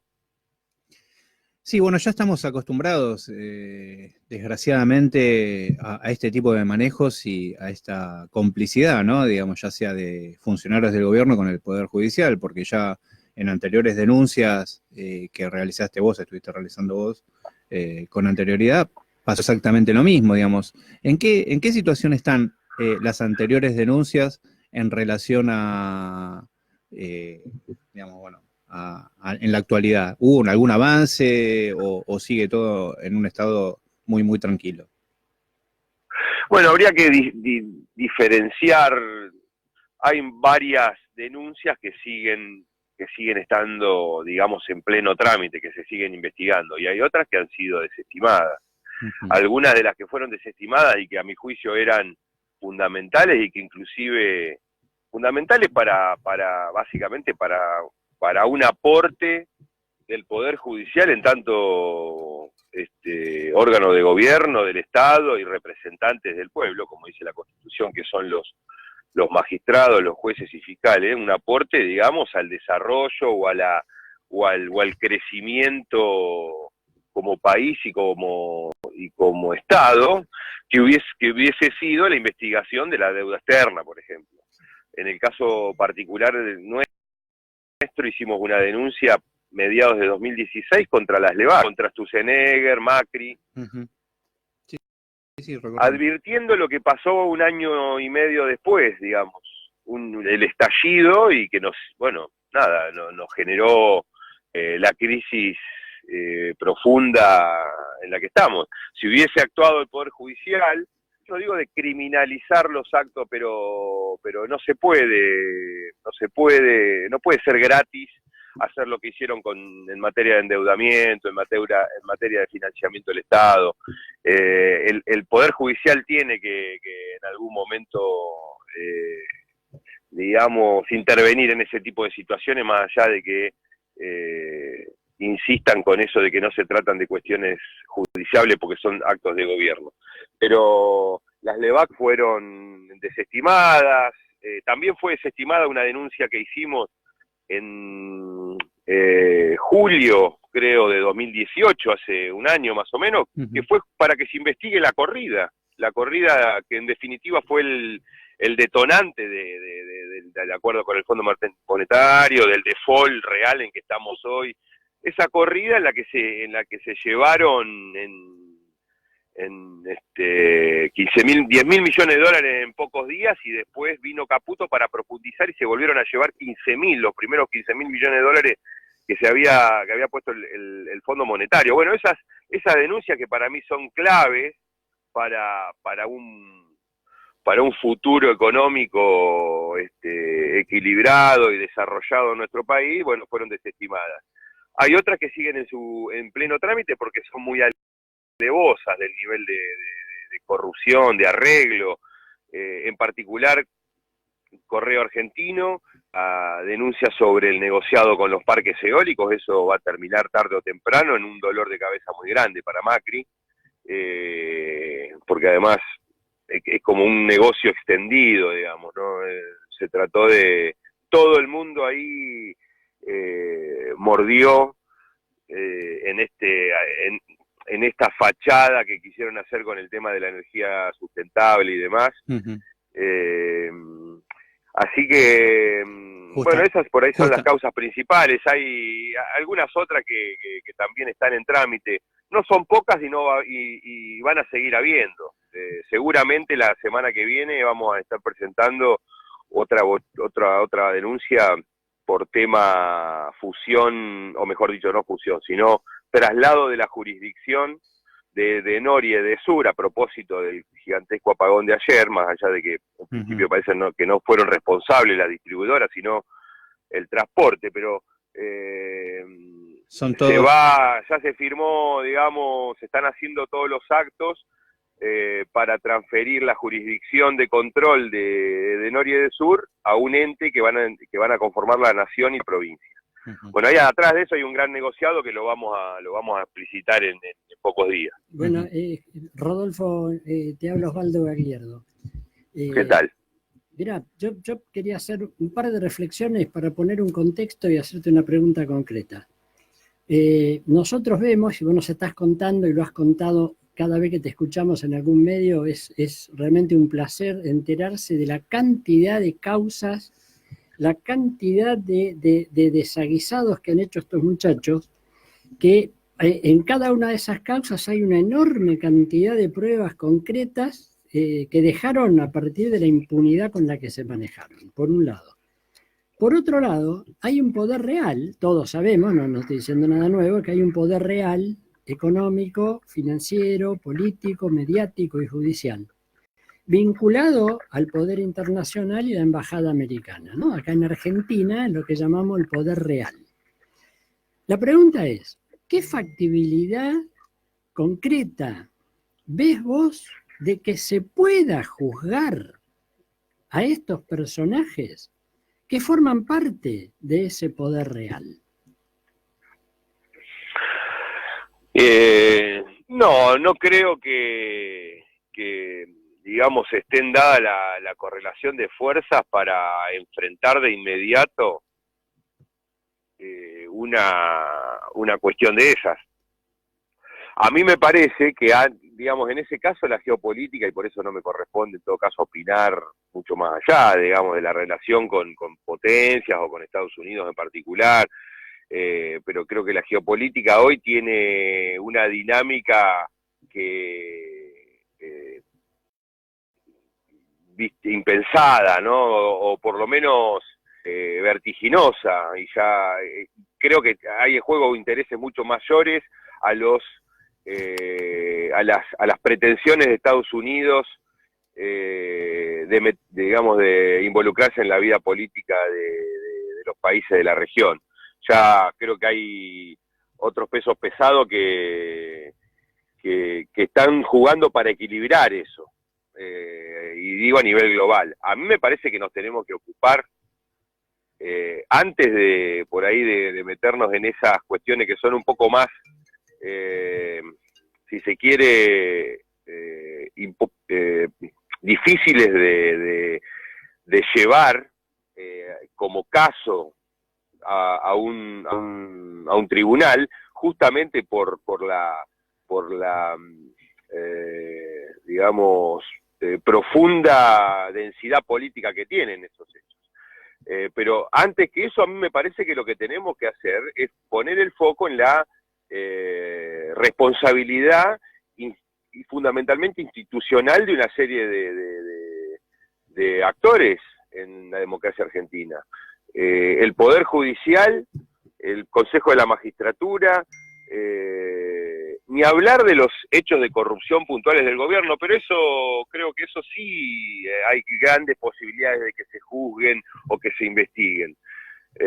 Por la contundencia de los hechos y porque el Poder Judicial, frente a un cambio de clima y de orientación, se va a acomodar, por lo menos momentáneamente. Pues, digamos, después en todo caso se verá. Por eso es tan importante la reforma del Poder Judicial, para que no pase esto, digamos, para que no dependamos del poder de turno si se investigan o no se investigan los hechos de corrupción que afectan a la sociedad y al país. Ahora, la responsabilidad que hay en altas jerarquías del Poder Judicial, en la persecución, pero fundamentalmente en el desmantelamiento de un sistema de garantías que hoy pueden estar afectando a exfuncionarios y compañeros de nuestro gobierno, a dirigentes opositores, pero en realidad pone en juego todo el sistema democrático, todo el Estado de Derecho.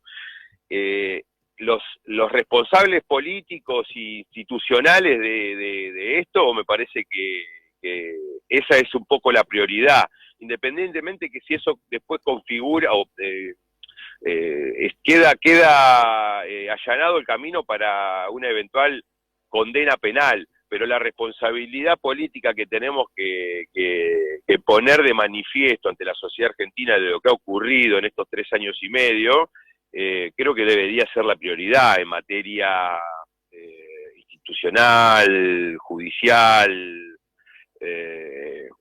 más, digamos, de transparencia también. Sí, sobre todo para cambiar un poco y la imagen de ese Poder Judicial que tanto estamos esperando, esa famosa renovación. Sí, hay que oxigenarlo, y no se hace eso de la noche a la mañana. No, por supuesto.